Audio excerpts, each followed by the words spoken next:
नाही नाही तुमची कशाला अडचण येईल. हा हे हातात सोडा ना ते हे सोडा पहिले एक बोट असं ठेवा पण नारळाला देवाचं तोंड आतमध्ये करा. आपल्या घरी देवे यायले इकडं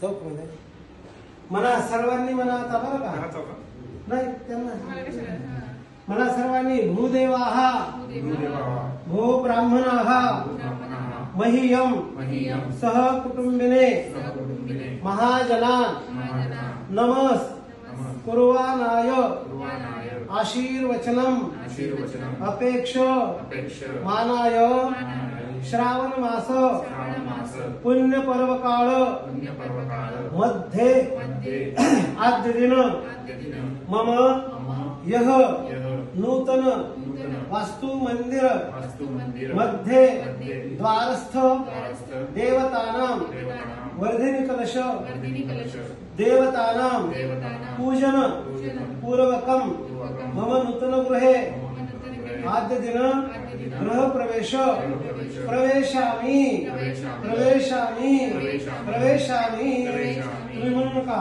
प्रवेशस्वा प्रवेशस्वा प्रवेशस्वा. घरामध्ये राहण्याचे नियम आहेत की संध्याकाळी सूर्य डुबायला लागला सांगला त्यावेळेला तिळाच्या तेलाचं दिवा लावावा. जर नाही मिळालं तर मोहरीच्या तेलाचा लावावा. ते जर नाही मिळालं तर आपल्या घरी जे पती परमेश्वरानं आणून दिलेले त्याचा दिवा आपल्या कुलस्वामींच्या नावानं लावायचा. वर्षातून एकदा आपले जे पित्र वगैरे गेलेले असतात त्यांच्या निमित्तानं म्हणून पूजन करायचे असते. पण श्राद्ध पिंड वगैरे एवढं होत नाही म्हणून तर्पण म्हणून एक तिळाचं पाणी सोडावं लागतं त्यांना. ते तर्पण तरी गुरुजींना बोलायचं गुरुजी आज अशा असं आहे आणि ते आहे म्हणून ते तर्पण विधी केलेलं पाहिजे पितरांच्या कामासाठी. आणि वर्षातून एकदा तरी मनुष्यानं आपल्या कुलस्वामीचं दर्शन घ्यायचं, तिला साडी चोळी न्यायची, आपल्या मुलाबाळाला आणायचे, घरामध्ये सण वार वगैरे करायचे असतात झालं. आणि जे आपल्या वयाचे आहेत त्यांच्याबरोबर आनंद मस्त हसून खेळून राहायचं. आपल्यापेक्षा जे लहान लहान आहेत त्यांचा सांभाळ करायचा. आपल्यापेक्षा जे मोठे वगैरे त्यांची सेवा करायची. आणि घरामध्ये नेहमी पॉझिटिव्ह थिंकिंगला राहायचं. होणारच चांगलं सगळं चांगलं होणार चांगलं होणार चांगलं होणार की चांगलंच होतं.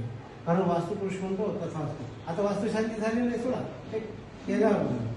तर आता सर्वांनी काय करायचं उजवा पाऊल आतमध्ये टाकायचा.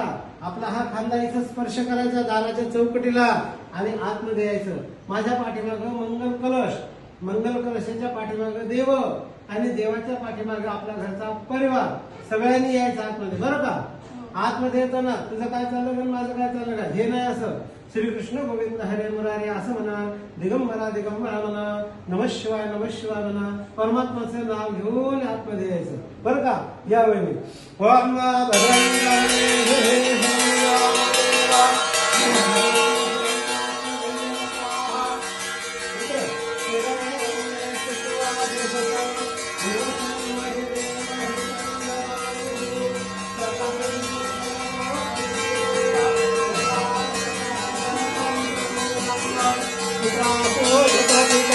भगवन्ति मानो मध्या